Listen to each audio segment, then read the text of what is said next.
Okay.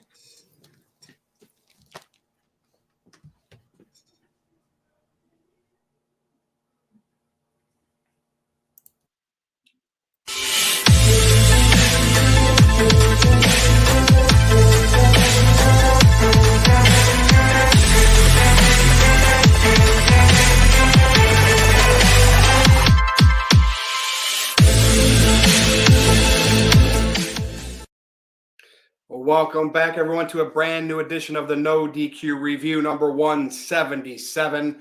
I am Virtue, the moderator, and this week I am joined by Jargo. Jeff Meacham is back, and Aaron Rift. Gentlemen, what's up this evening? And I'll start with you, Jeff, since you haven't been on for a minute.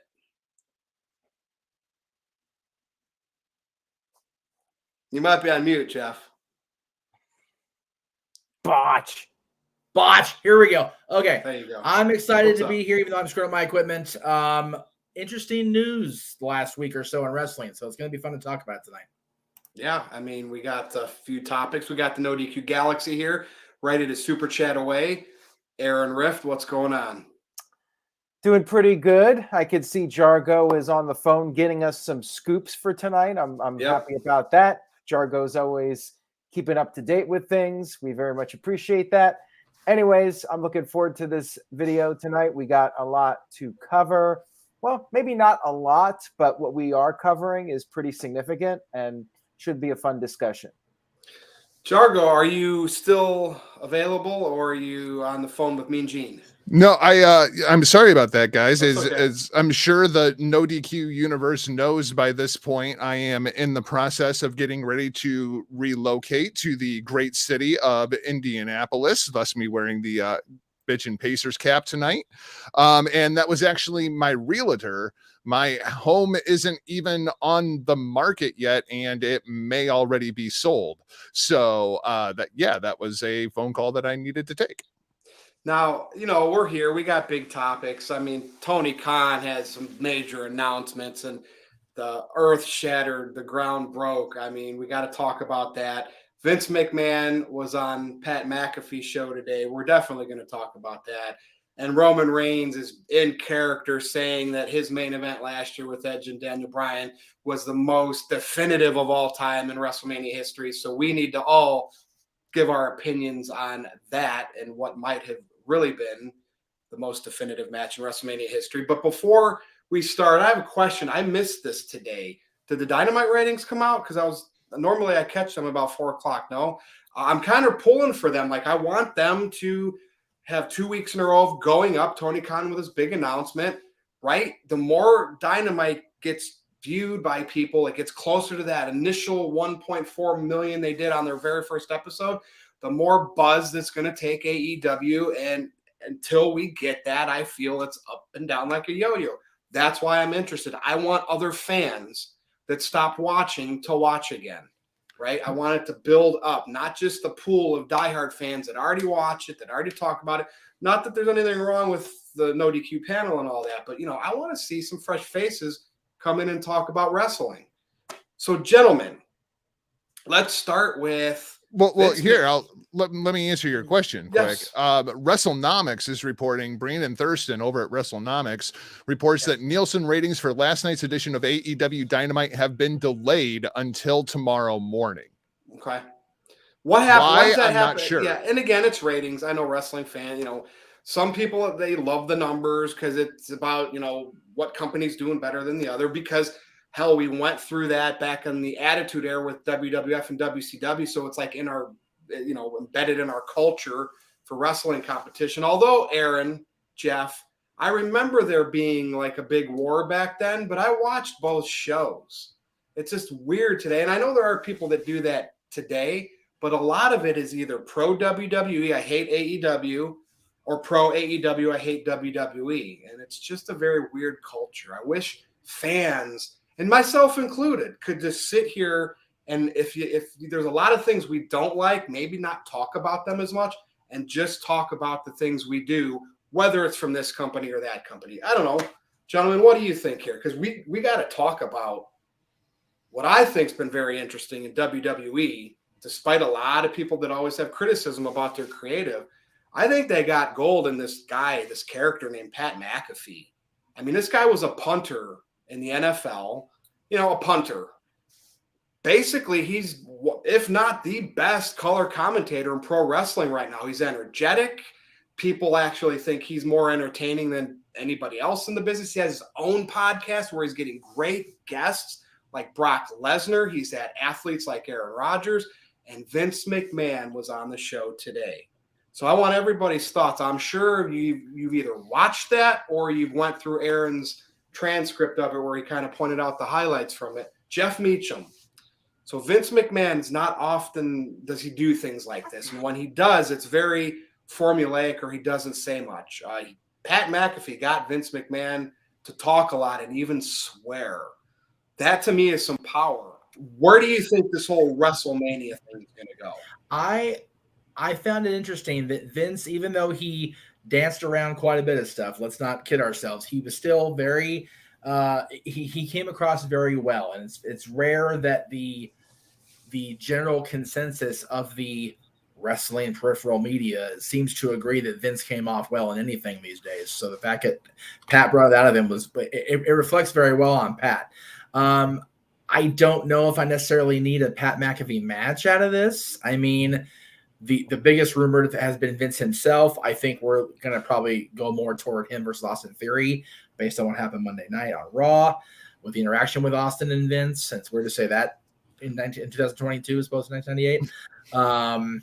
But I'm curious where they go. I don't necessarily need, like I said, the Pat McAfee match, but I'm okay with it if the story is well told. And Virtue, you made a good point when you started the show about, we all watched during the Monday Night War. We were all fans, and it wasn't you have to hate WCW if you like the WWF. It's like, no, I'm just going to have the remote control in my hand, and whatever show I land on that has a better program, I'm going to put the remote control down.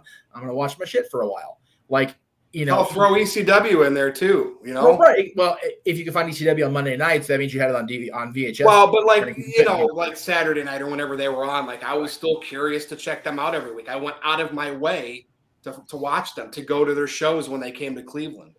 Exactly. It's one of those where you didn't feel compelled not only to cheer for the superstars you cheered for or boo the superstars you booed. You didn't feel compelled to go on whatever form of way you could express yourself and go, this company sucks because ABCD. I like this company. It's like, no, I'm a wrestling fan. I enjoy it. People seem like they have to complain about one company or the other. I have a family member who I always dig on. It's like, you're not happy unless you got something to bitch about. That seems to be the general wrestling fan. If they don't have one thing, just one, to bitch about incessantly, it feels like their very soul's going to dissipate. It's such a crime. It's sad, is what it is. Now, Jeff, let me ask you this question: did you enjoy the Pat McAfee and Adam Cole match in NXT? In spite of myself, yes, I did actually. See, and I did too. And that's why I want to give this guy. I know he's not the wrestler, and it's a spot taken. Right. WrestleMania is 2 nights. There's plenty of spots. The guy's entertaining. I kind of want to see this. I mean, I would rather see Pat McAfee versus whoever wrestler-wise than Johnny Knoxville and Sami Zayn, just because Johnny Knoxville's not a wrestler. To me, that's a spot taken. But I don't know. I kind of want to. I want to see it. I don't care who it's against. Like Cody Rhodes, Seth Rollins, Austin Theory, whatever.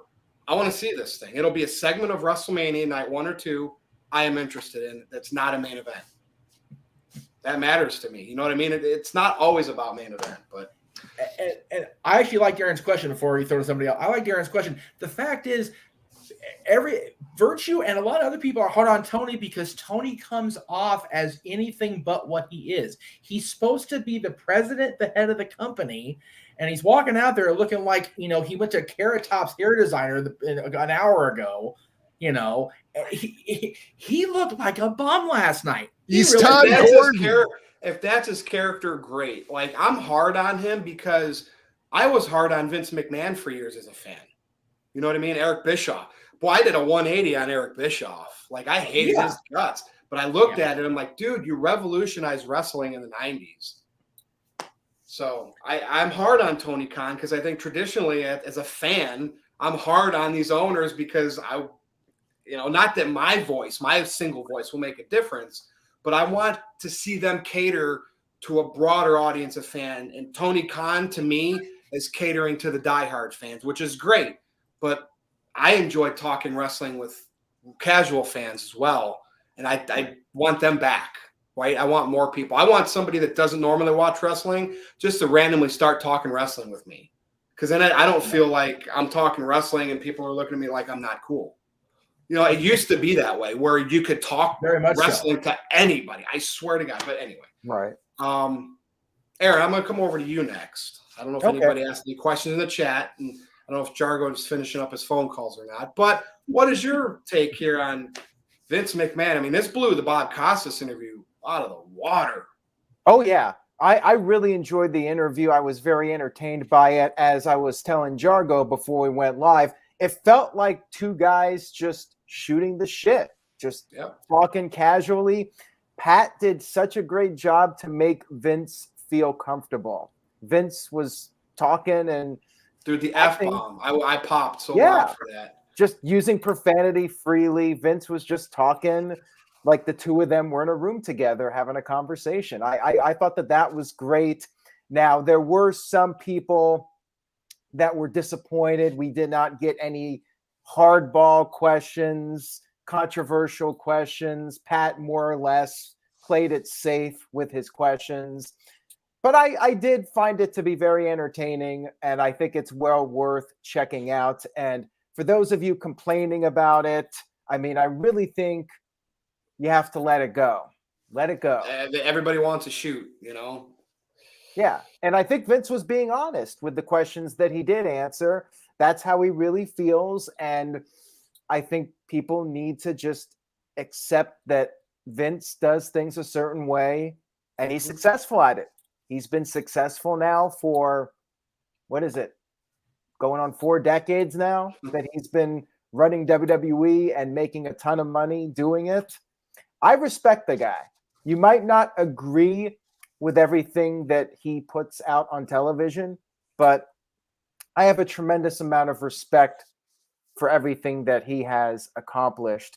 And during the interview, he offered Pat McAfee a spot at WrestleMania, and we did not get any kind of confirmation that it is going to be Vince getting back in the ring, which I think is probably for the best. So, like you said, doesn't really matter who it is. I say put Pat McAfee in a match at WrestleMania. Now, does he need to be wrestling every week? No. But this is WrestleMania. Stupendous. And by the way, people hate that. Loves that word. Vince likes to brand things. We've known this. WWE superstar instead of professional wrestler. Sports entertainment. He likes the buzzwords. He's a businessman. He's trying to build a brand. And I really do believe that he listens to some fans. He made it clear he does not really care what the internet thinks for the most part. And can you really blame the guy? You see people on Twitter, they do nothing but complain every single week about how terrible WWE is. They basically hate watch. Like, we all know they do things a certain way. We know how their shows are structured, and you take it or leave it. It's not going to change. They're running a very successful business. You try to take the things you like and get the most enjoyment out of it possible, and try not to focus on the things you don't like. That's basically the way it is with WWE. And I suspect as long as Vince is in control, it's going to be more or less the same. It's going to be business as usual. And Aaron, Vince changed when he had to. When WCW was kicking his ass, he changed. And of course, now we know it has to take that. He has to be losing in order for him to do something drastically different. And he's really only lost during that time. It is what it is. But at least the one time when he was getting his butt kicked, he changed it. He made something different about it. Austin Rock were born. Right. And WWE has been highly profitable. They continue to be highly profitable. There's literally no reason for Vince to change his formula. He's going to stick with what works. And if we don't like it, watch something else. And when you see comments on Twitter, it's just the same thing every week. People talking about how much they hate WWE. Dude, don't watch it anymore. And I know there are some of us that are doing this for a living and we have to watch it. And there are things I enjoy about WWE, probably more things I enjoy than not enjoy. I definitely have my issues, but if I wasn't doing this for a living, I'd watch the YouTube clips. I have to watch everything, and Raw can be a chore to watch at times, but some people like it. Clearly, a lot of people like it because people are showing up to the arenas. Granted, it's not the Attitude Era where they're selling out arenas every week, but they're still drawing respectable numbers. They're still drawing respectable numbers on cable, still towards the top. The only time they're not at the top is when they have sports competition like NFL or something like that. I mean, their numbers are doing really well. Peacock, paying them a ton of money. Clearly, people are liking the product despite what maybe a vocal minority say on social media. So, yeah, I was very happy with the interview, and we finally lost good old JM Jeff Meacham. So we'll see if he comes back in here in a few moments.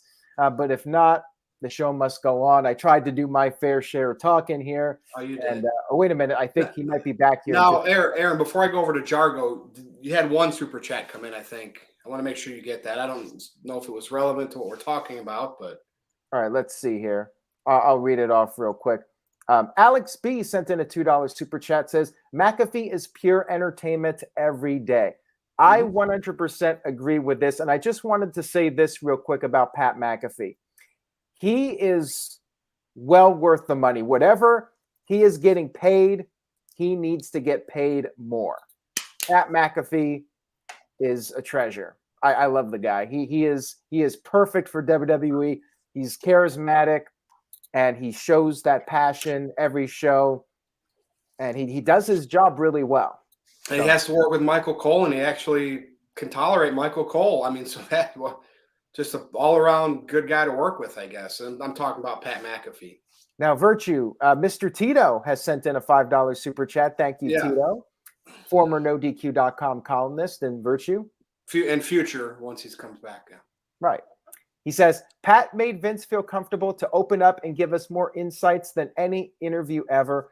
Bob Costas just wanted to agitate. Very true, Mr. Tito. Pat McAfee was there to make it a fun interview, and he accomplished that very much. So I agree with you, Tito.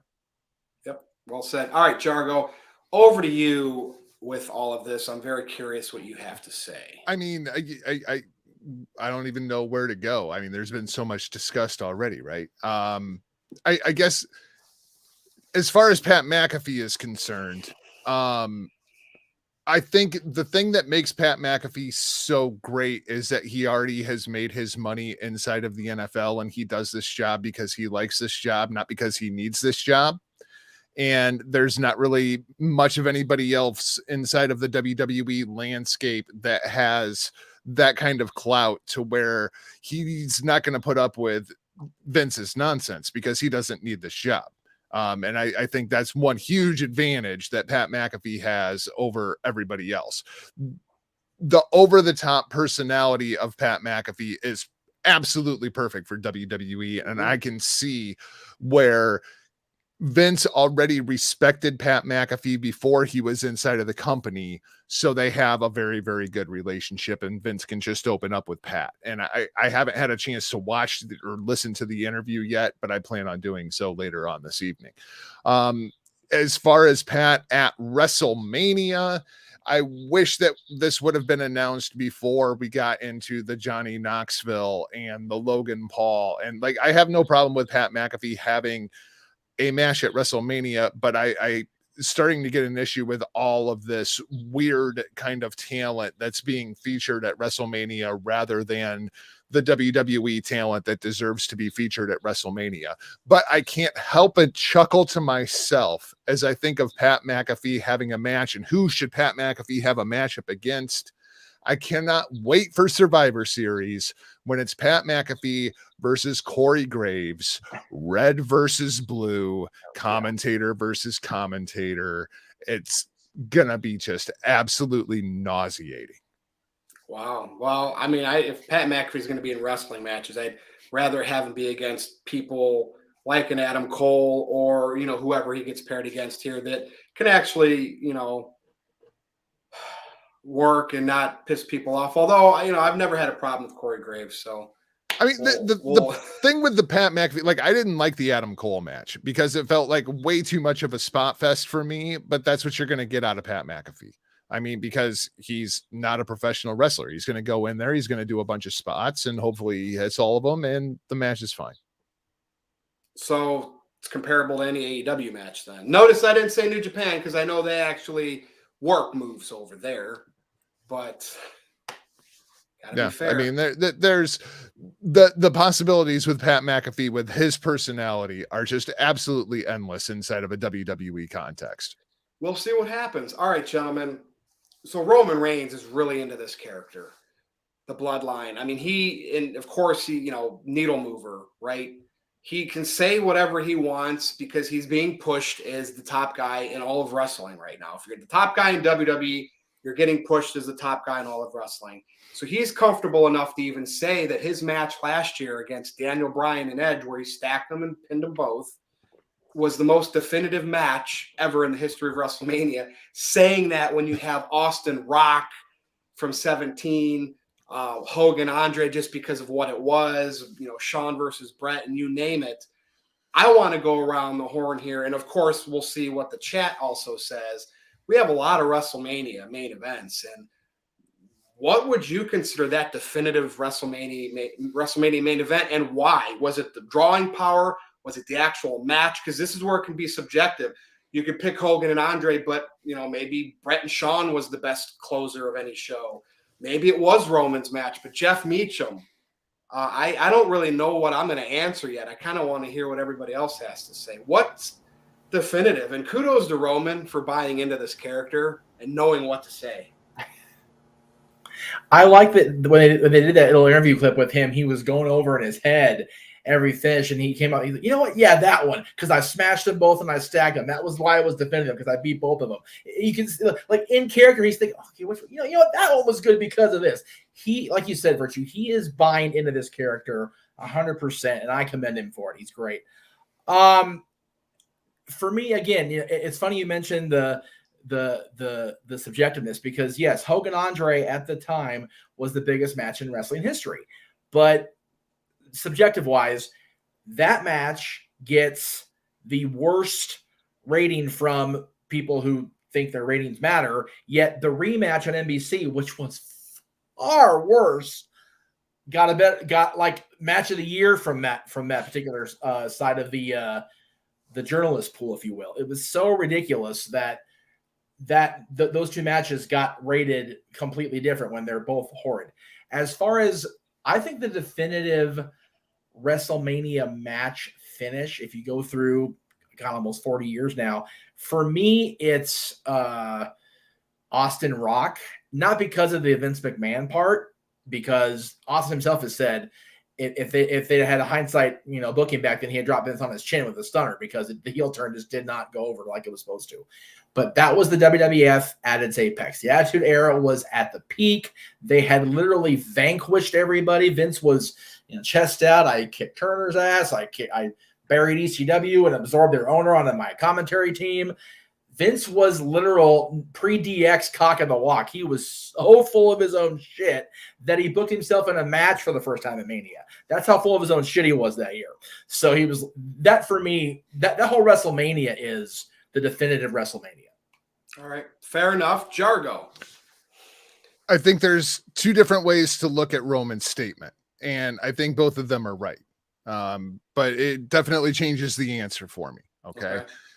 As far as the definitive match, the definitive main event of WrestleMania for me, it's always going to be Hogan versus Andre, when every video package that they do starts with Hogan versus Andre and the Slam heard around the world. But the Slam heard around the world was not the finish. Roman said that it was the most definitive finish, and I still don't think that he's necessarily right. For me, the most definitive finish is WrestleMania 14 HBK versus Stone Cold Steve Austin. That's a good one. And yeah, Roman could be meaning the finish of the match or the finish of the show, but either way, like I was highly considering, even though it wasn't a great match because Michael's back was jacked up. But that that finish, match is always something about that match. Like it's always like the Austin era. Just like I'm drawn to it. That was and the finish has been reenacted, God knows how many times at this point by different talents throughout the course of the years. Like it's a great finish. Yeah. Shawn goes for the super kick. Austin catches it, spins him around, hits him with the stunner. 1, 2, 3. Like it's a great finish and very definitive finish, and it launches the Austin era. To me, that's the appropriate answer, but there's two different ways to look at it. I think it's either Hogan Andre or WrestleMania 14 HBK versus Austin. Not Hogan Warrior. Absolutely not. Dude, that was so absolutely great. If you go back to that match, Hogan even like he did that last lunge like he was just about to kick out. Like you could tell he did not want to go have Warrior go over that match in real life. But all right, Aaron. Oh, Jeff had something to add. Yeah, I was going to say, it's so funny how much they romanticize Hogan Warrior. If you watch, Hogan matches the shit. It's just all a bunch of power moves. Yeah. He walks out there, he grabs the winged eagle, he hands it to Warrior, he raises Warrior's hand. Nobody's watching the Warrior act a fool in the ring with the belts. They're all watching Hogan on that cart leave. That is where the Hulkamania power comes in right there. It's like, yeah, you're the champion. For now, brother. That for me is definitive for Hogan, because he's like, okay, Vince, go ahead and try it with this dude. We'll see you in a year, brother. That was so good, so smart. Anyway, all right, one of the best builds to a WrestleMania match, Hogan versus Warrior, but the match itself, yes. Now I'm curious, Aaron, where you're going to go with this. I mean, I figure probably Hogan Andre, but well, first of all, are we talking about like the end of the pay-per-view or just any finish from any match on like Jargo said, it's definitely the main event. So are we talking about the match itself because it's the last match to close the show, or the finish, like the way that the pin or whatever the end of the match happened? So you could Jargo kind of went either way with this. There's different ways to go with this. Nick Glavin sent in a $2.79 super chat. He says, Austin versus Brett double turn, what a finish. I would go with that if we're not talking about the actual finish, the very end of WrestleMania. That would have won probably. But yeah, we're talking to close the show, and unfortunately it eliminates some really great matches. But yeah, so that would be my pick. That would be my pick for like any finish of any match at WrestleMania. But if we're talking about the closing moment, the main event finish, right? Obviously Hogan versus Andre, as we touched upon. Shawn Michaels winning the title for the first time to close out WrestleMania. The boyhood dream has come true. Iron Man that one so many times. That's an iconic clip. And WrestleMania 20, even though it's ignored in history, we all know why. But I mean, that moment at the time was really special. And WrestleMania 30 with Daniel Bryan. And yeah, Roman Reigns stacking Edge and Daniel Bryan. Smashing, brother. Just showing his dominance. They made a t-shirt out of it. It's definitely up there. And I would say definitely Roman Reigns' defining moment at WrestleMania up to this point. And also Seth Rollins cashing in Money in the Bank. I was there for that. That was an iconic moment. Crowd, like I've said so many times, crowd was so hyped for that. And the buzz from the stadium when everybody was leaving, like I've never experienced that at a wrestling show before, where people were just so happy. Like a lot of times I go to WWE events and people seem pissed off when the show's over, but everyone, like there's just this really positive buzz. Like everybody was just, in a great mood. And to me, that was a perfect ending for that WrestleMania when Seth Rollins cashed in the Money in the Bank and you had the fireworks going off. That one's definitely up there for me. Now, Psycho Jet Black sent in a $2 super chat. He says, which WrestleMania main event had a great match with an awful story? Man, that's a great question, and that's one I really have to think about. I'm not sure off the top of my head a match where I thought going in like this is a terrible buildup, but it actually turned out to be damn good. You guys have anything you can think of, Jeff? It's funny. Like if you think about just the build, I mean, from him coming back and winning the Rumble again to the actual start of the match, the build to Brett and Shawn at WrestleMania 12 was just kind of like there.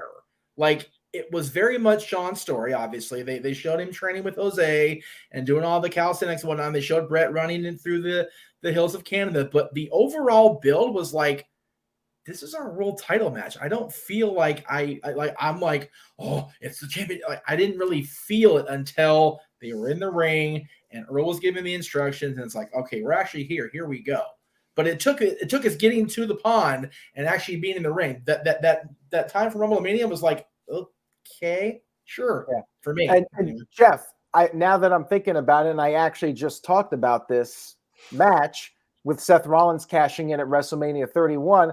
I was thinking Roman Reigns versus Brock Lesnar. The visual, the last visual right before that pay-per-view was them having a tug of war with the WWE title, which was so memed out. It's absurd. Like, I find the picture of them having the tug of war over the bag of weed more compelling than the tug of war over the championship. That's how funny that was to me. It was so stupid. And yeah, Seth Rollins definitely saved that, because other than the Suplex City bitch moment, that whole build of the match was kind of like, okay. Shout out to the greatest trivia mind of all time. Greg Cherry is in the house. Make sure you guys follow him. Wrestling trivia. Just make sure we're clear. Not all trivia. Not all trivia. No, all trivia. Wrestling trivia. This is a pretty interesting topic, but I mean, for me anyway, I think WrestleMania 30 was an awful build that turned out all right, because like the audience actually forced Vince McMahon's hand and forced them to go with Daniel Bryan. Right. And I think that build is incredibly interesting, but the payoff was so satisfying. But it surely wasn't that's what they wanted to do. But when I think of the worst, it's kind of funny because you got to loop 3 WrestleManias together in order to get to the good match if you want The Rock versus John Cena. But I mean, that whole thing started with Miz versus John Cena as the WrestleMania main event. Miz versus John Cena. Yeah, that's it. But I mean, that took place over 3 WrestleManias to finally get to the good match. Right. What I find interesting about the question, I was thinking about this as we were going through our different answers. I think that the definitive answer to the definitive WrestleMania finish is the stuff you see in the packages at the start of the show. Right. You see Austin raise the winged eagle. You hear Vince talking about the Shawn Boyhood Dream with Shawn's hands over his head with the belt on. You see the moments with Daniel Bryan. Everything they show at the very beginning of those pay-per-views every year, those are the moments we remember, whether we want to or not, because they drill them in our heads and our temples like a freaking drill. But that's just the way it is. I think those are the moments. And I'd be very surprised if the moment with Roman stacking both gentlemen is not in that opening package this year. Thank you for that, Jeff. And we do have a few more super chats, which I'll get to here. Let's see. Clayton, the Specialist Williams, said, even Undertaker ending Shawn Michaels' career. Yes, that one from WrestleMania 26 was a pretty significant ending to the show. Shawn Michaels having his final moment. If Ric Flair's match had gone on last, that would have been up there too. And Jeff, you were there for the Ric Flair moment. As far as finishes go, that's one of the more memorable ones. Definitely one of the most gut-wrenching, tearful ones for sure. Yeah, for sure. Let's see. Walter Cruz sent in a $5 super chat. Thank you, Walter. Says, not the greatest match, but the ending and the feel-good moment of Daniel Bryan winning the title at WrestleMania 30. Yep. And I did feel the match was really strong, not the best. I actually think the Triple H match to open the show was the better match, but that was still a really solid ending to the show. And obviously the feel-good moment with Bryan finally winning the title was pretty significant after all the crap that he had gone through the past several months. Psycho Jet Black sent in a $2 super chat. Thank you. Says, Mikey T versus Matt Riddle in a weed tug of war match. Only if RVD referees. All right. There you go. Look at Vince. Yes. And RVD Clayton, for the win. Always. Because nobody gets as high on the card as RVD. Yeah, that's it. Except for Montez Ford. Damn. Here we go. Go ahead. Keep going. Anyways, Keep going. Clayton said, it is possible for Vince to buy the NWA, or is it possible for Vince to buy the NWA or Impact? Vince can buy whatever he wants. Yeah. It's Vince McMahon, damn it. I think there's so much gaga and paperwork and NWA ownership shenanigans the last 10 years. I don't think Vince wants his hands anywhere near that shit, to be honest with you. Yeah, but you got to think there is part of Vince McMahon that would love to buy the NWA just to officially burn it to the ground. Well, yes, the thing is, he owns the significant chunk of the library owning Jim That's Crockett true. and WCW. You know, the stuff that Billy owns that he shows on the channels and on the pay-per-views. You got to remember, those interviews are like from, Podunk Town 2.0, West Virginia, somewhere that Flair happened to be in a defense title in one night. Like, we're going to use that shit for the next 10 years of my 20-year plan, because they don't own the good stuff. They don't own Starrcade. They don't own the pay-per-views with Dusty. It's just Vince owns that stuff. So credit to Billy for having to be selective and making it work. But it's, the NWA was Jim Crockett Promotions, which is why it became such a train wreck with the sale with Ted Turner, because there was no real definitive division of the two names. Impact, though, yeah, buy it and run with it. You kidding me? Please.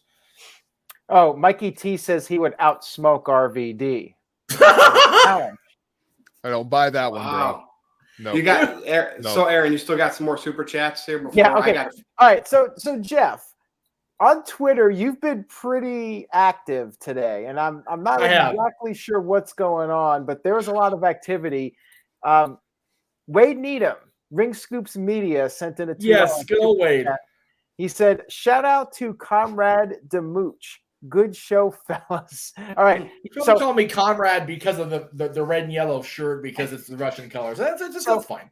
Wade texted me this graphic, which is probably going to give me nightmares. It's a Photoshop of you. He sent me the same one. Go ahead and put it up. It's basically, I don't have it. I should have put it up. But Edge was on Raw, and he took a screen cap of Edge and morphed it with you, and it's got red hair. And it's the weirdest thing I've ever seen. Here, wait. Let me see if I can hang on. He's going to put it up. Oh, God. Okay. I'll try to upload it later, but yeah, here it is. Mm-hmm. That's courtesy of ringscoops.com, Wade Needham. Good old webmaster Wade. Yeah, I told Wade that we need to find him a overnight hobby, because that's what he does. He'll see me on Twitter, and then I'll just be getting messages of my Photoshopped face on freaking Jericho's dad bod. Here you go. Here's one for later. Here you go. Oh, and while you're doing that, Jeff, I want to tell Josh Mansfield. That wasn't the Twitter drama he was expecting us to talk about. Yo, Josh, you were worked.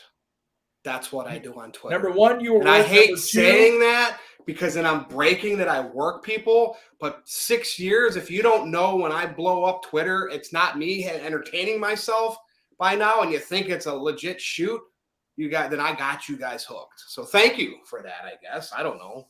Yeah. But anyway. Number one, you were work. Number two, the grown-ups had a conversation and squashed what was there. Squash. Anyway, I got to list my definitive match here, Aaron. So do you still got some more super chat? Well, I'll make it simple. To me, after thinking about it, it was Austin HBK. The Attitude Era, the popularity of WWE went through the roof right after that. I mean, it was already growing. And remember the drama about Shawn, was his injury? Was he going to be able to have the match? He didn't want to drop the title to Austin. Ultimately, he did what he needed to for business. Mike Tyson was involved. It was the perfect storm, and WWE, it catapulted them into an era where they had been getting their butts kicked from an era into where they were getting their butts kicked into eventually buying WCW for less than $3 million. That, my friends, is the most definitive finish in WrestleMania history. And Mike Tyson counted the 3. All right. Good opinion there. Virtue. Yep.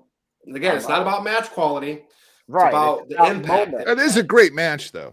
It is. Oh, yeah. I mean, dude, Especially knowing what we know now about Yes, Shawn and his condition. See it's the pain incredible. on his face there. Yeah. I wonder what kind of pain pills he had before that match. But anyways. Every one of them he had left. And he still performed at a high level. That's amazing. Right. Yeah. Okay. The fact that he did what he did that night, it's extraordinary to this day to me. And he still came back 4 years later and had a better second half of his career than his first half. Absolutely insane. Yeah, I mean, absolutely. Inside of a pro wrestling context, that's the Jordan flu game. Like how he pulled off that performance in the amount of pain that he was in. And it went like Absolutely 15 incredible. minutes, which doesn't seem like a lot. Believe me, for him, that was an eternity. Yeah. Okay, Aaron. When you watch the moment of him hitting that casket and just think of that 2.5 months of just sheer torture just to get to the ring and make, I mean, I can't praise Shawn Michaels enough. I can't. Yep. All right, we do have a few more super chats here. People are then we'll go to the main event. Perfect time. Perfect images. Psycho Jet Black sent in a $2 super chat. Says Jeff would look like Kingpin if he had white suit. Who says they don't have a white suit? Well, bust one out. Well, I got the closet back here now. I can't get to because of the green screen that only doesn't work on your damn channel, by the way. But anyway.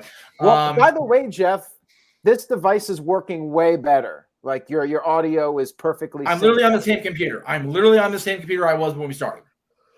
Interesting. Yeah, I know. I guess, it doesn't. He closed out all the porn. You know what? It's true. I know how it works. It slows down my phone and computer anyway. Stupid porn. Anyway, carry on. Yes. All right. Clayton, the Specialist Williams, with a $5 super chat says Jeff versus Edge at SummerSlam. That's impossible because when Undertaker sent Edge to hell in 2008, that's where he came out looking like red hair because he sent me to hell. I got burned in. I am Edge. That's what happened. To a crisp. Burned to a crisp. Just like in real life for me when I go out in the sun for more than 2 minutes. Better than this. No lie, kids. Aaron knows. He's seen it. Wade wants to know if you still have the black trench coat you wore in 2007. That was a gift from my grandmother in 2005 Christmas. It's actually the other house. I still have it. Yes, it's pretty beat up, but I still have it. All right. Well, it looks like we're caught up. So, Virtue, I think we're ready to move along here. Main event. Tony Khan never ceases to amaze me. His big event is he had to make sure he did it in the ring. And you could see like the camera even zoomed up and he had to let those AEW fan base, the diehard base that love the wrestlers that he brings in all the time. Most of them are from Ring of Honor. And he had to let everybody know he bought Ring of Honor. And Jargo, I'm going to start with you because like I don't know how to put my head around this. To me, I already feel AEW was what Ring of Honor was prior to when AEW launched, right? And they took most of the wrestlers that, that people kind of knew. Heck, Bryan Danielson is there now, CM Punk. And it is Ring of Honor. So like him buying it, like I don't have any problem with that, but like what does this mean? Like, I guess what I'm trying to get out of this, and we don't know the figure yet. There's only rumors out there on how much he spent for that. Right. To get all that library to add to AEW's library, if he's in talks with somebody to get a streaming deal, that's what wrestling companies need today. New Japan, well, they have a streaming app. Right. WWE makes most of their money that way. You would think that at some point AEW needs to get partner with somebody to have some type of partnership in streaming. That's just the way it goes. I would be more invested in AEW if I knew my $15 a month for HBO Max included pay-per-views for AEW. What does this Ring of Honor thing mean to you? Not much of anything, honestly. Okay. And when I first heard this story come out, my immediate thought went to Eric Bischoff. And when the deal with his media company to buy WCW fell through. And the basic principle of what happened during that failed purchase was Turner had pulled the television. And without the television, what exactly was it that Eric was buying? As I look at this ROH deal, I'm trying to figure out what exactly it is that Tony Khan has purchased, because there's nobody under contract. We know about the video library, but other than that, what did he buy other than a damaged brand name, a couple of rings, and some TV cameras? And at the reported figure that I have seen, and that is yet to be confirmed as far as I have been told, it seems like he paid a lot more money than what probably should have been, because I'm not exactly sure what it is that Tony Khan bought outside of the tape library, and that tape library not worth what the price tag is without any kind of TV deal or syndication deal. Is it more symbolic to him, the fact that he got to go out on national TV and say he owned Ring of Honor, if this was $30 to $40 million deal? Again, if, because we have no idea. Yeah. Well, to him, play money for a billionaire, is this symbolic just for his ego? That's the thing, right? Is, okay, let's say that it is 30 to 40 million as reported. He's not picking up any contracts because all of the ROH contracts either went away on December 31st or March 1st. So there's nobody under contract with Ring of Honor. So he's not picking up any talent. He picked up the tape library. Outside of that, what exactly is it that Tony Khan bought for $40 million? That's what I'm failing to understand here. The problem with Ring of Honor is it was syndicated across all of the Sinclair TV stations. And you're talking about like 160 some TV stations. And it would run 3-4 times over the course of a weekend. That's 4 hours of syndication those 160 TV stations didn't have to pick up. So Ring of Honor was worth way more money to Sinclair Broadcasting than it was to anybody else. Good point. And that's what drove up the price on this thing. I'm just not really sure what it is that Tony Khan bought. I mean, I'm happy that the deal is done, but I'm just, for this price tag, there's a lot of talk about Tony Khan being a money mark that goes around inside of the pro wrestling conversations. Yeah, I like to say that, but this is the biggest red flag that I have seen for that. Yes. Because I'm not really sure what it is Tony Khan bought. do you think certain wrestlers convinced him to do it so WWE didn't get him? Like the CM Punks, the Bryan Danielsons, the ones that really had a rich history in that video library. I mean, you know. And I mean, and absolutely, that's great, but not at that price tag. That's my issue. Is the price tag that's being reported versus what he got for it. I'm not sure that makes dollars or cents, regardless if an HBO streaming service, which would have been a much bigger announcement, in my opinion, is on the horizon or not. The bombshell, HBO Max or something. Now, keep in mind, these dirt sheets that are reporting this, right? They want to make it seem like it's this great thing. So those numbers could totally be fudged to make Ring of Honor, Tony Khan buying it just seem like this huge, rich entity. So that's right. Grain of salt when it comes to those figures. Right. Well, and especially Sinclair Broadcasting is a publicly traded company, while AEW is not. Yeah. But that sale will be reported inside of the Sinclair Broadcasting financials for first quarter. So we will know the actual figure, regardless of whatever the dirt sheets want to report. Jeff,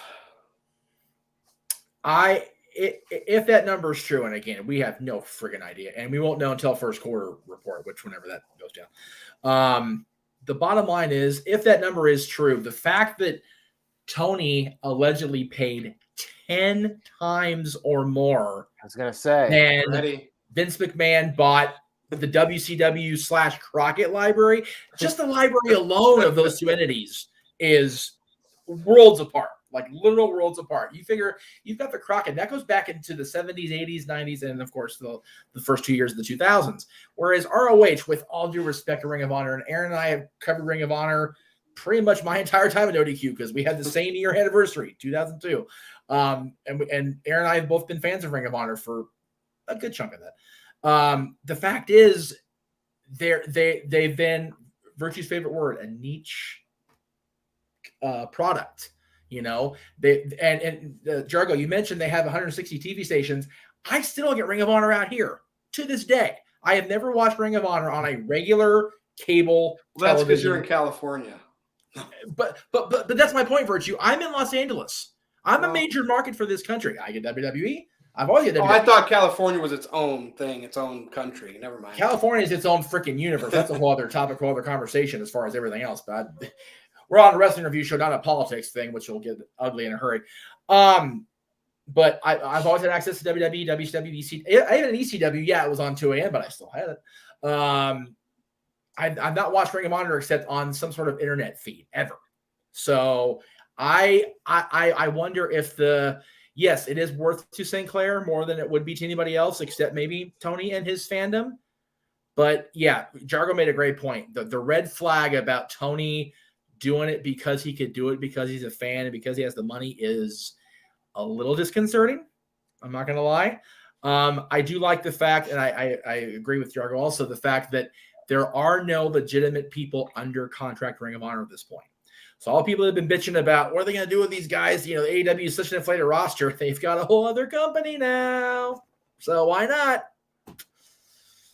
I mean, he can do an NWO angle. Anyways, Eric. Oh, what God, please. You know what? I was going to say it. Well, but that's the thing. There's no talent. No. That's the thing. He'd have to manipulate that. He'd have to take people that he already has or sign people that he doesn't that were in that Ring of Honor bubble to AEW contracts and make them like they were Ring of Honor. Yes. The fact of the matter is they have one money match for their WrestleMania weekend card as of now. And it's a unification match, which WWE took the unification idea and went, hold our beer, dude. We got Roman and Brock. Sorry, guys. So, I mean, unless you're a diehard Ring of Honor, as you would say, cultist, loyalist, whatever, that match means absolute dick now because you got Brock Lesnar and Roman Reigns doing the exact same friggin' thing 2 nights later. But I mean, like, to me, even this would be a much larger story. Even if, Ring of Honor was still active, still doing shows, and in acquiring, inside of acquiring Ring of Honor, he was acquiring the contracts of guys like Matt Taven and Shane Taylor and Bandito, and like if he was acquiring the Ring of Honor talent, I feel like this would be a much bigger story. But as it is, all I'm seeing that he bought is the tape library and a bunch of trademarks that have been damaged over the course of the last 3 years that I'm not really sure what they're worth. Yeah, we were talking during the trivia post-game show about, somebody said that ROH we thought was untouchable. It's like, have you seen their management people? Like within 2 years, Feinstein was going to jail for stupid shit. Marty just got put through the ringer for his stupidity. They've never had a great success of guys at the helm running the ship. Okay. They've had good ownership possibly, but not good management. And that's so key. Vince McMahon, the buck has always stopped with him. We were praising Vince earlier and whatever. With ECW, you had a great booker who couldn't manage, $2 if he had $3 to spend. I mean, that's just the way it was with Paul, unfortunately. Bischoff, same thing. Bischoff was spending somebody else's money. When he went to go invest his own money, the Turner executives went, yeah, we don't want this crap anymore. Thanks anyway. So it fell through, like you said, Jargo. It's a matter of Tony did it because as much as people are going to shit on me for agreeing with Virtue after the Twitter's drama today, Tony did it. I didn't even know there was Twitter drama, to be honest with you. Tony did it because he knew he could do it because he's got the money. You notice that at the end of that little press release, it'll be an entity wholly owned by Tony. This is not Mr. Khan Sr. doing this. This is Tony doing Tony things. Yep. Oh, but here we are now. They own Ring of Honor officially, at least the name. I mean, what I kind of expect to have happen is ROH is going to become something like an OVW and serve as a developmental territory for AEW. I think that's the actual plan for the future of ROH. Which we saw Collins think. I don't want that to be a thing. As much as I'd rather just have a new entity rather than call it ROH. Right? Yeah. It's very much the same thing. Of if they had called that ECW brand anything but ECW, it might still be going today as WWE Elemental. But the fact that they tried to attach that legendary series of letters to it just nipped it in the bud before it was even off the ground. If they're gonna buy it, fine, Tony, cool. Buy it, absorb it. Release every freaking DVD, Blu-ray, streaming thing you want, the history of your little crazy-haired life. Don't call the new company or whatever Ring of Honor. Just don't do it. So, Aaron, over to you, and I have this question for you. What's Tony Khan going to buy next? Like, I'm already interested in what he's going to buy hope next. he buys Impact Wrestling. Why not? I think this announcement means that those wheels are spinning behind those big eyes of his. Dude, he's thinking about what else he can already get. Yeah, maybe Impact Wrestling. Look, it's a start. Is it going to bring more eyeballs to Ring of Honor or not Ring of Honor? Well, yeah, Ring of Honor, if they continue going as a brand. Is it going to bring more eyeballs to Ring of Honor? Maybe a little bit. Is it going to bring more eyeballs to AEW? Probably not, at least in the short term. I think the idea is that this could potentially open the door for AEW when it comes to negotiating a streaming deal. They have all of that footage that they can use now if they sign up with HBO Max, which that would be a big deal. And this feels a lot more like WWE acquiring ECW than when they acquired WCW. Right. Although, Jargo, to be fair, the biggest chunk of that acquisition was not the contract wrestlers. Yes, they got Booker T, who was still at the time, viable talent. They got Dallas because Dallas signed with them. You know, his WWE career was what it was. I'm not even going to start on that shit. But the biggest thing was Vince, not too long after the acquisition, the whole WWE 24/7 thing started.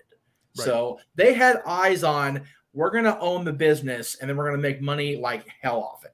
Well, Bruce Prichard has said on the record that the first time that he had heard any rumors of the WWE network was like 1991.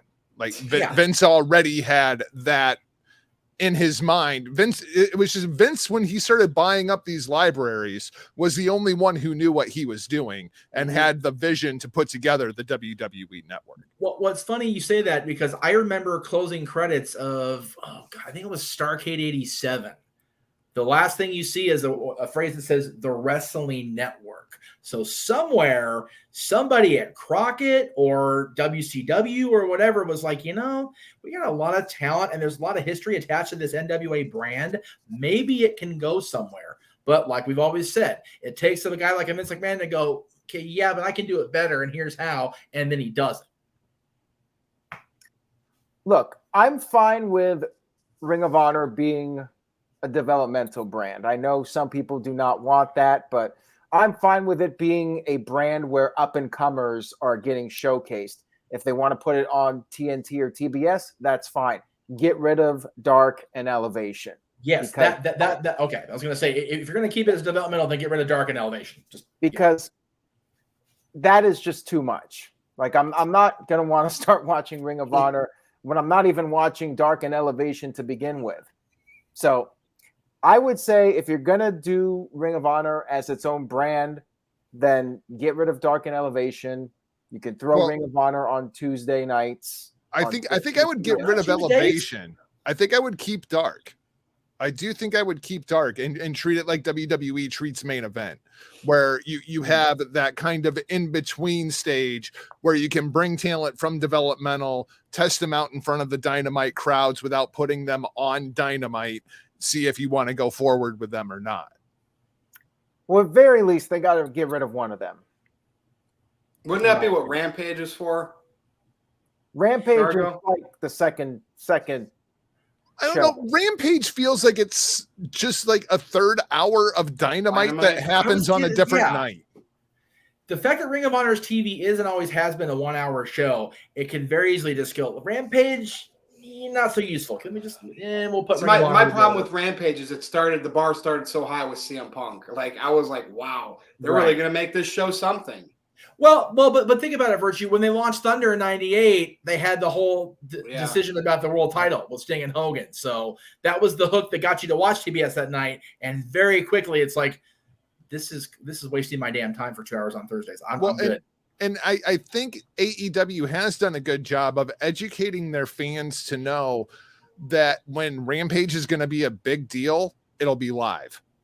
Yes, very true. When Rampage is a live show, the rating goes up and people tune in to see it. When the spoilers are out there for a couple of days and there's nothing really major advertised, the rating goes down and you're around that 500,000. Whereas when it's a live show, it goes up to that like 750,000 range. So I think that's a big part of it. When AEW treats it like a big deal, the fans will watch it, and otherwise it's just another hour of content for the network.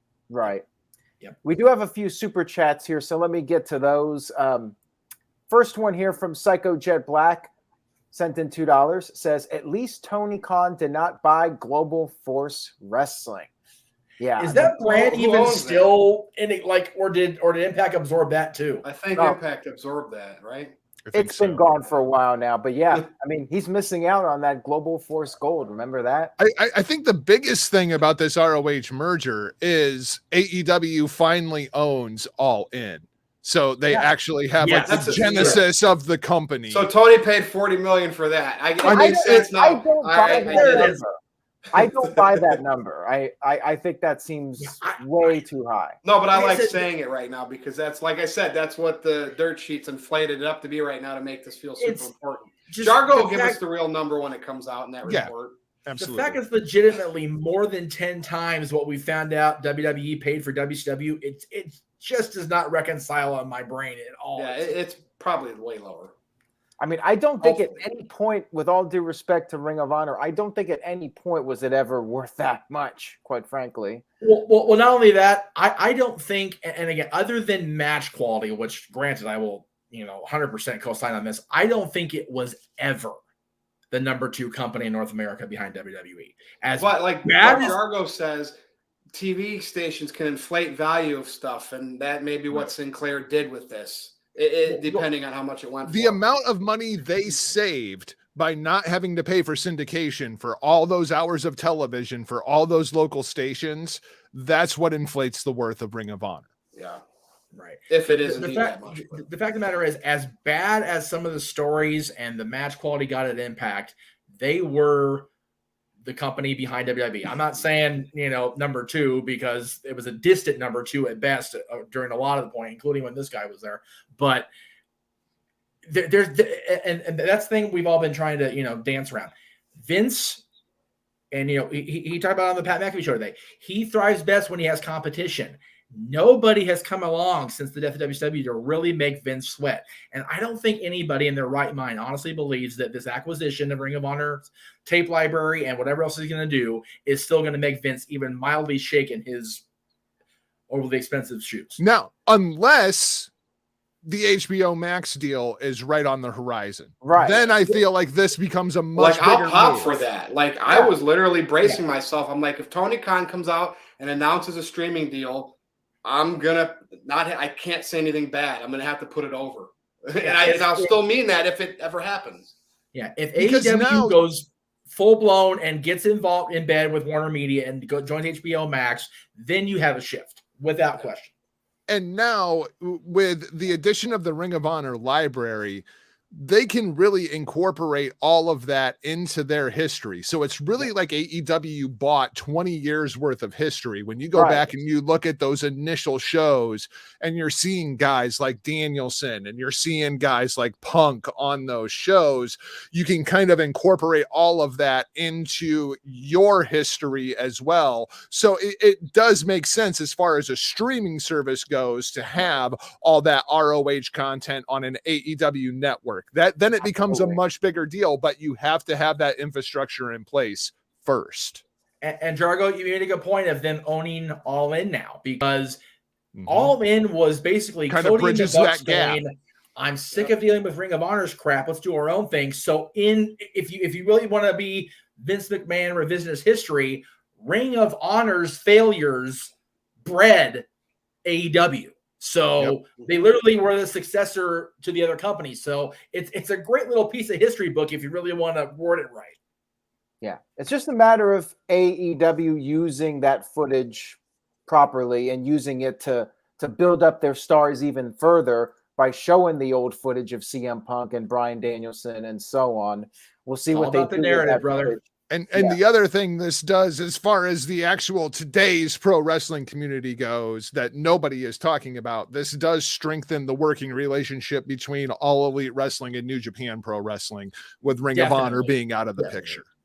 Yep. Exactly. Gives AEW a little bit more power. So long term, this could be a good thing for them. Short term, like I said, don't think it's going to make any difference as far as television ratings go, but there is the potential for it to mean. And Aaron, to be fair, we're talking about it 24 hours after the fact. I mean, really. So, but I feel like that's part of the problem, Jeff, because there's an AEW pay-per-view in a couple days, and nobody's talking about that. Everybody's talking about the Ring of Honor thing. Great. Terrible timing. People are talking about what's the main event for Sunday. Nobody gives it, or Saturday. Nobody gives a shit right now because of the Ring of Honor acquisition. So, and which is not a big deal. It's really not that big of a deal. Could you imagine if Tony Khan came out and announced we just struck a deal with HBO Max and it starts this weekend with Revolution? That would have been a big deal. Oh, I would have been like, guess what I'm doing? Revolution was on HBO Max, and us people who don't have $50 a freaking month to put on wrestling could buy it on HBO Max for the premium service fee. Holy shit, that would have been bigger news. It really would. Yeah, I think that could definitely be a game changer, and considering the reach that HBO Max has, possibly bringing in some new eyeballs for AEW. Yep. I know Stephen Amell would get off on it, that's for sure. Aaron, any other super chats did you miss? Yeah, let's get to these other super chats. After dark, here we go. There's a couple, there's a couple off topic. But this one's on the topic. Psycho Kid Black sent in $2. He says, what happens to the ROH titles unification? All the titles are still active right now. They have a scheduled unification match with the world champion going into Final Battle, Bandito, and the champion who had to be crowned because Bandito, I think, had COVID, if I remember right. Jonathan Gresham defeated Jay Lethal in that match. So you have two Ring of Honor champions. John's got the classic belt that Aaron and I are familiar with for so many years, and Bandito's the official champion of record. So. And if you are going to have a Ring of Honor as a developmental territory, you're going to want those belts for that developmental territory.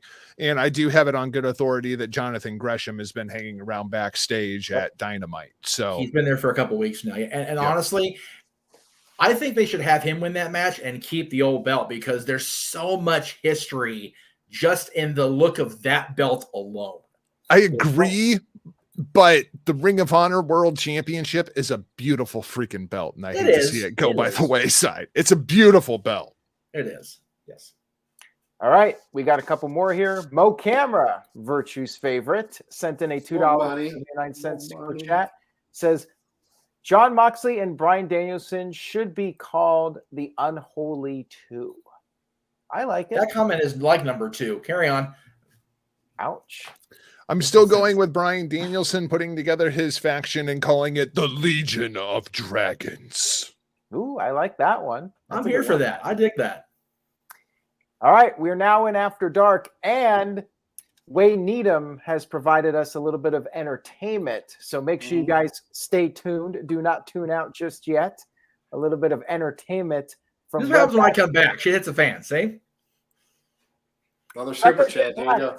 With a $5 super chat says, someday it's possible WWE could be bought by Disney and AEW could be owned by Warner Media. It's like DC versus Marvel or Bugs Bunny versus Mickey Mouse. Yeah, that's how it works.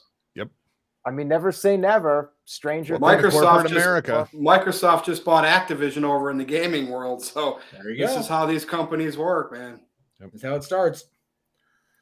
Hamp Connell sent in a $5 super chat. Thank you, Hamp. Says, AEW would have been better off not announcing anything and just doing an ROH invasion.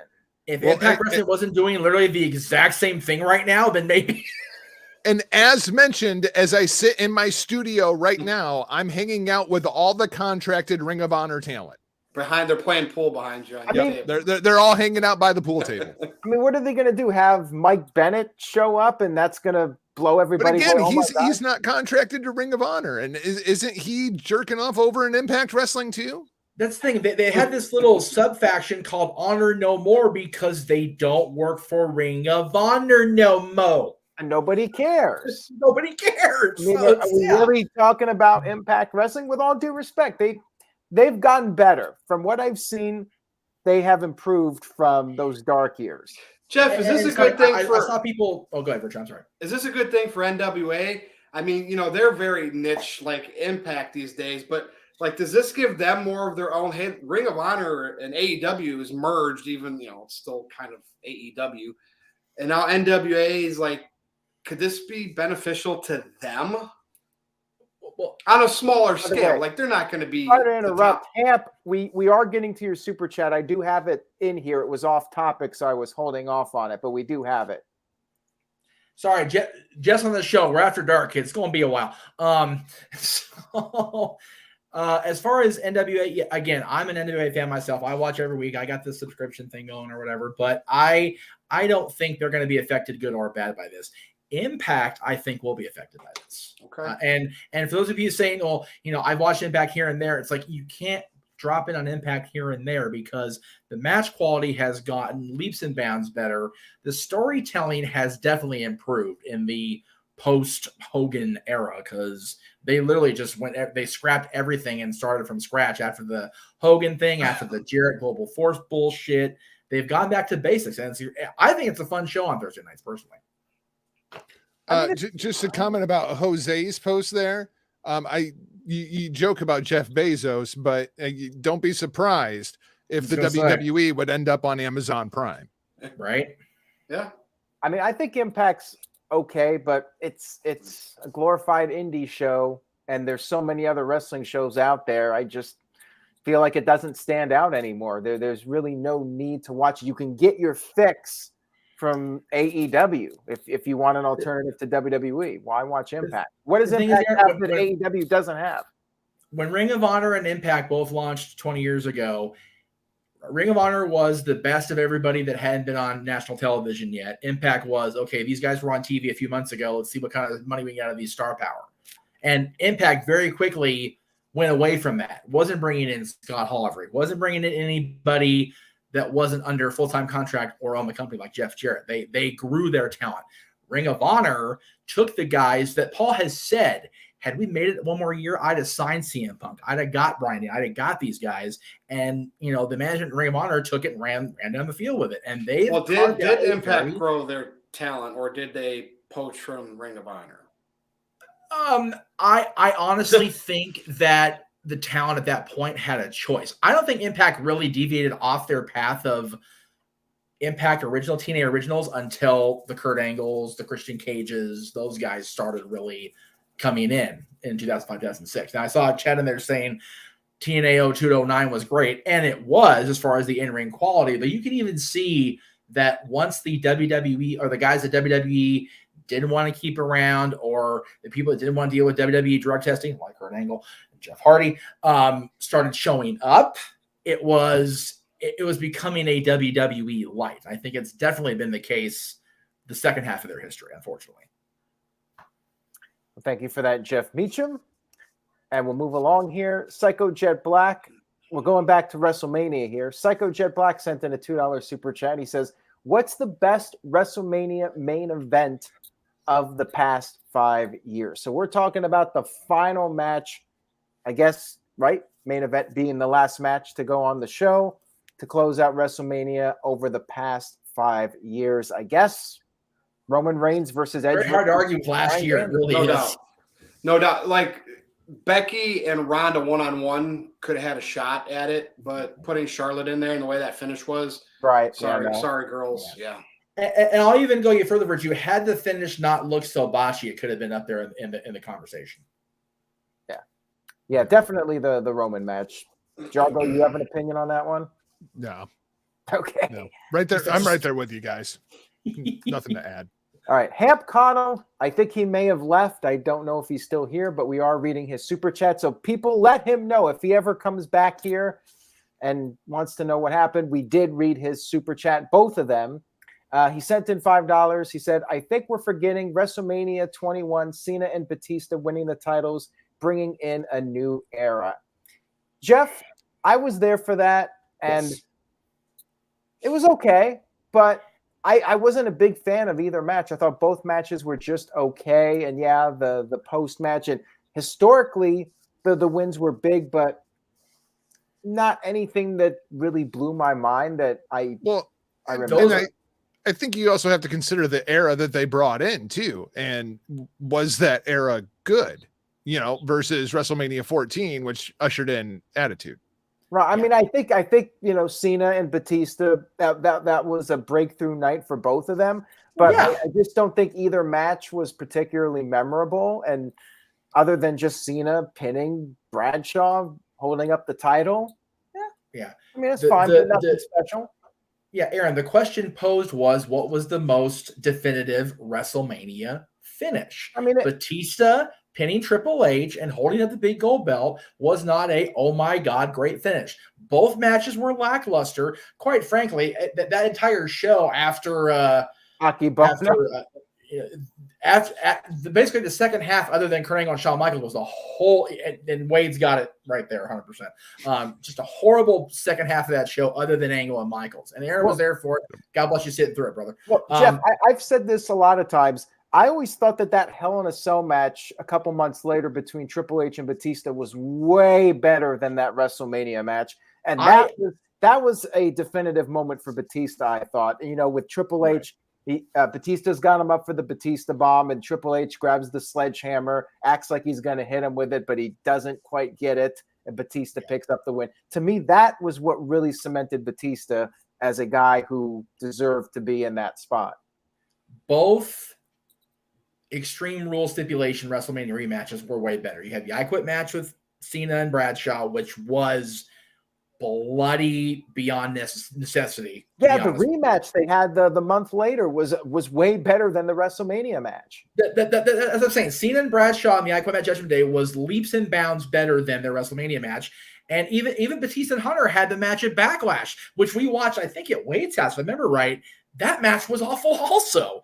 So the fact that it took him 3 months to get to that Vengeance 2005 finish, that was the moment that put Batista on that trajectory to being, at the time, the best to hold the World Heavyweight Championship, the definitive World Heavyweight Championship holder. But yeah, the WrestleMania finishes were not definitive because the match was bad and the finish was like, well, yeah, we expected it. So, okay. But yeah, if you saw the WrestleMania openers, I define anybody to fight better than Mysterio Guerrero that year. That was such a good match. Yeah, that was a really good opener. Okay, guys, so we should get everybody's opinion on this one real quick. First impressions. Psycho Jet Black wants to know our thoughts on EC3's new promotion, Control Your Narrative. I'll start. I think it looks like it's going to be a disaster. It's going to be awful. But I will give them a chance. They're trying to be outside the box. I think it's going to flop pretty hard if I had to make a prediction. So anyways, Jeff, what do you think? I agree. And again, it's not a commentary on any of the three main parties involved. I'm a fan of all three of these guys. Yes, I'm a fan of EC3. Sorry to the NoDQ chat room. I know you guys hate EC3. But I hope those guys would find success in wrestling. I just don't think they're going to with this particular product. All right. Virtue, got an opinion? I don't know much about it yet. I need to see who are they going to bring in. Austin Aries. Yeah, but like that's we need 10 or more. Yeah. We need 10 or more on the roster. Like, did they bring in Enzo and Cat? You need somebody, controversial figures, Del Rio, Ryback. I mean, you start doing something like that, you're gonna make me tune in to see whether it's a disaster or not. It sounds like it's gonna be a train wreck. But until I can see like a list of all the controversial figures, it's not even worth tuning in yet. Like, if you're gonna be different, sign up everybody people have heat with. Austin, you know what I mean? Like, I would be intrigued by seeing that. It would be, yeah. Jargo, any opinion on it? Not particularly at this point. It seems it's kind of funny. We were talking about Global Force a little bit earlier, and now we're talking about this because it seems like it's going to kind of be along those same lines for me. I'm just not seeing it. But I mean, we'll check it out. We'll see if it's any good. But at this point, Global Force was just Jeff trying to keep Impact to do his own Impact while there was still TNA Impact. Yep. Like that, and it's like what? And then he tried to, that's just bad timing. And then the gold thing was weird. Yeah, for sure. And I had forgotten about it until you. But a carny's a carny, so it didn't surprise me. Nick Lavin sent in a $7 super chat. Thank you, Nick. I appreciate it. He says, a prime example, the building up was better than the match Triple H versus Batista WrestleMania 21. Oh, yeah. Well, I think before we were talking about matches with bad build-up that actually turned out great. That was definitely a match where the build-up was really good with the Batista contract going the thumbs down. That setup was really good. So both world title matches at WrestleMania 21 had extraordinary builds and terrible executions in the match. Well, I wouldn't say terrible, just matches were, smack. I always thought that the John Cena JBL match was like a SmackDown TV match. It never got above that level. And it's supposed to be WrestleMania. They're supposed to be going all out, balls to the walls type of thing. Right. And again, where it led to for both men was far better than the actual moment itself. So absolutely. And DJ Cass sent in a $5 super chat. Thank you, DJ Cass. He says, I agree that Cena versus JBL was the start of the Cena template. Yeah, absolutely. You could even go back to the previous WrestleMania with the Big Show. Big Show, U.S. title. Cena won the U.S. title. That was the beginning of Cena's rise to the top. And then, WrestleMania, he really kicked it into high gear, got his big moment, and then it was off to the races from there. All right. I think we're caught up now. So what we're going to do is we got a little treat from Wade Needham of ringscoops.com. First of all, he sent us this screenshot. Jeff. Well, at least that wasn't picking my nose. You got the lollipops back there. Okay, yeah. I remember being frozen in time. I certainly didn't have the lollipops on my green screen. That's ridiculous, but go ahead. Anyway. So there's that one. And then we got Nikolai Meacham.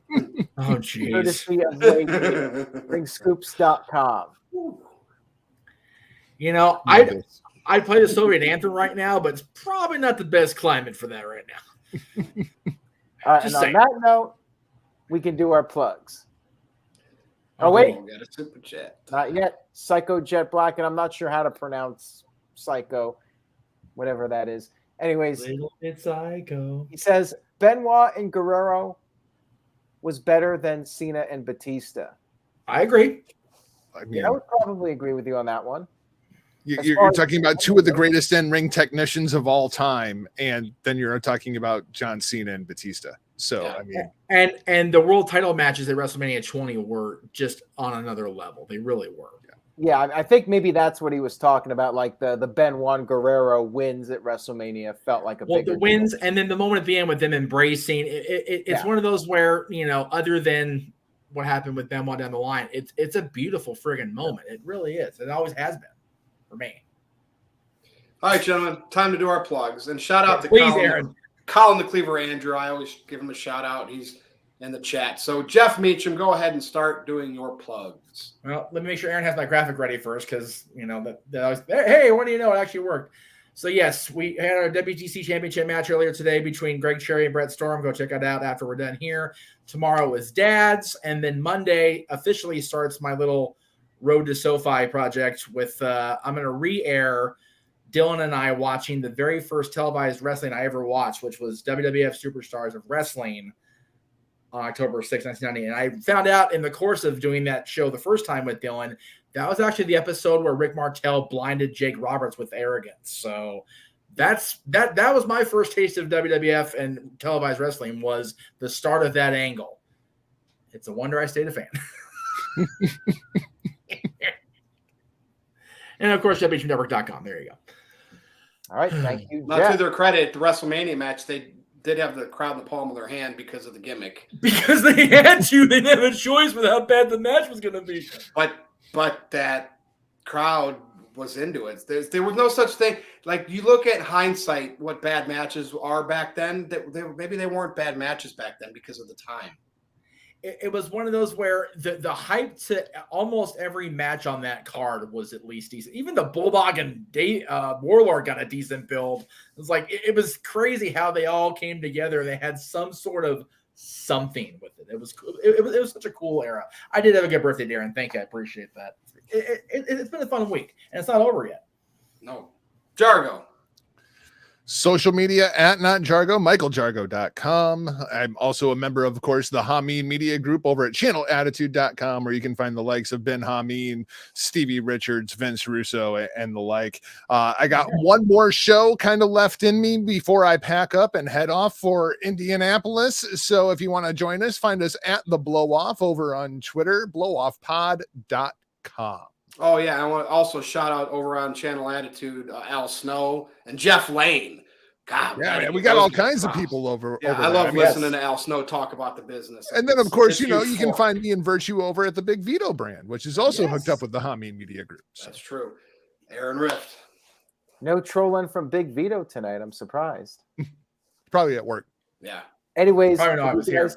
Haven't watched it already, check out the NoDQ.com predictions video for this Sunday's AEW Revolution pay-per-view. We got that up, and that's about it. I'll be doing coverage Sunday night. For those of you not paying $50 for the show, you can check out NoDQ.com for the pay-per-view results. That's what I'm doing. I'll be in Vegas, so I can't watch it live. And Virtue, now we'll throw it over to you.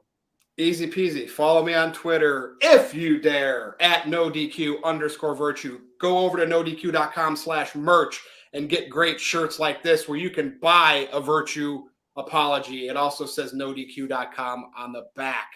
That's it. This has been the NoDQ review number 177. And this week's panel was Aaron Rift, of course, Jeff Meacham, and Dr. Jargo. And you know we're going to regroup and bring this thing back again next week. So NoDQ Galaxy, thanks for super chatting. Thanks for chatting in general. Thanks for watching. And we will see you again next time.